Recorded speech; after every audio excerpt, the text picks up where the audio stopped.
Hey everyone, in today's video we're going to tackle another limiting belief that prevents us from taking control of our finances. And that belief is, I just don't have time to focus on my finances right now. Hey everyone, I'm Star Tower, your financial fitness coach, here to empower you to become financially healthy and to live the life and retirement that you and your family deserve. Welcome to Mindset Monday, where I give tips, affirmations, and even exercises to help you develop an abundant mindset towards wealth and money. We all lead busy lives, right? And it's sometimes easy to say that we just don't have time to focus on our finances right now. For example, some of the reasons I've heard are, oh, I'm focusing on my career, I'm focusing on finding a partner, I'm focusing on working my relationship, or I just broke up with someone, I'm just really heartbroken and just can't focus on finances right now. But I just want to give you a little tough love. You know what those are? Those are excuses.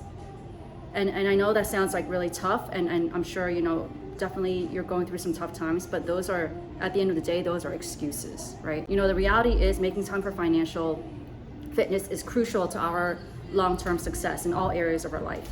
So let's dive in and explore how to overcome this limiting belief together. So the first step is to recognize the importance of financial planning and the importance of financial fitness. Without it, we risk, losing out on investment opportunities, living paycheck to paycheck, spending more than we make, and even not being prepared for emergency situations. Dealing with your finances can actually empower you in other areas of your life.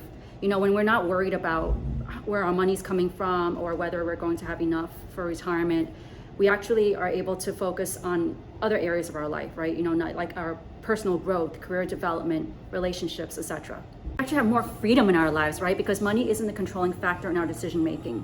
So let's take career, for example, right? How many of us actually take on roles and jobs that we are not very passionate about because we're making the decision from a perspective of how much money it's going to generate for us? So we kind of selected that choice based on money as the motivating factor. And if you look on LinkedIn these days, there's so many people who are just so unhappy and burned out from their jobs. So that's how important financial fitness is, right? It allows us to pursue our passions. It allows us to make choices based on a position of strength rather than of necessity. By managing your money effectively, that also translates into a sense of confidence and accomplishment in your life, right? And that actually translates to other areas of your life because, with that one aspect in order, you are able to get other areas of your life in order as well. So step number 2 is to assess your current schedule. Take a close look at how you're spending your time. I would suggest that for a week, you note down all the activities that you're doing to identify where your time goes. You might actually find that you spend a lot of time doing non-essential activities. Anyone else guilty of doom scrolling? By understanding your current schedule, you can even find pockets of time that can be redirected toward financial planning. Step number 3 is to prioritize your finances. Now that you've identified pockets of time, just like you would put something on your calendar for a meeting or for a workout or to meet up with a friend, schedule some time dedicated to financial tasks. Setting some financial dates with yourself helps this to become a habit and helps this to become a non-negotiable part of your routine. And for those of us who do feel like they're dealing with a lot and just can't focus on their finances right now, I would suggest putting a date on the calendar, like a short-term date on the calendar in the future where they think they can revisit this goal. For those of us who are like, oh yeah, I'll deal with it in the future and don't have like a date set, we tend to forget about it, right? Other things come into our lives and this ends up not becoming a priority or even a blip on our radar. So I would suggest putting a date on our calendar, maybe like a month or 2 from now. At that point in time, you can revisit whether you are able to dedicate more time to dealing with this important area of your life. Number 4, break it down. Financial planning can seem overwhelming, right? So that leads us to procrastinate. It's just too much and we don't know where to start. So then we kind of don't want to deal with it. And so we end up procrastinating. Break down your financial tasks into smaller, manageable steps. For example, one day you might review your budget. Another day you might focus on paying your bills. And yet another day you could focus on your investments. This makes the process less daunting and more achievable. And it's all about committed, consistent, imperfect action, right? No matter how small the steps you take or how imperfect. It's all about just dedicating time to do this on a regular basis so that it becomes a non-negotiable part of your life. And as long as you're consistent and committed, no matter how imperfect the action is, you definitely make some progress in this area of your life. And when you actually finish these tasks for that week, find a way to reward yourself and to celebrate your achievements. Step number 5, use tools and resources. There are so many applications out there right now that allow you to create a budget, manage your spending, and monitor your investments.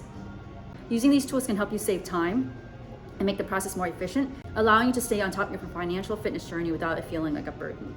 Number 6, seek support. Having a support system in place can make this process less isolating and more manageable. And you don't have to do this alone, right? Consider seeking advice from a financial advisor who can help you set up a plan that you can follow and keep you accountable to following that plan. There's also financial literacy groups that you can join where you can share resources on financial education. And if there's people in your network who have similar financial goals, consider forming an accountability group together. For example, entrepreneurs or small business owners who are on a similar financial journey and can keep each other accountable to make sure that they're not off track on their financial fitness journey. Remember, making time for your finances is not just about money, right? It's about peace of mind, having a secure and fulfilling life for you and your loved ones. By understanding the importance, assessing your schedule, prioritizing time for financial tasks, breaking them down into small manageable tasks, leveraging tools and technology, and even seeking support can transform your financial journey. Every step you take brings you closer to financial freedom and peace of mind. So thank you for watching this video. If you found this video helpful, please give it 2 thumbs up and subscribe to my channel for future content on financial fitness. And if you're serious about starting your financial fitness journey, please contact me below and we can set up a complimentary discovery call to understand how I can help you.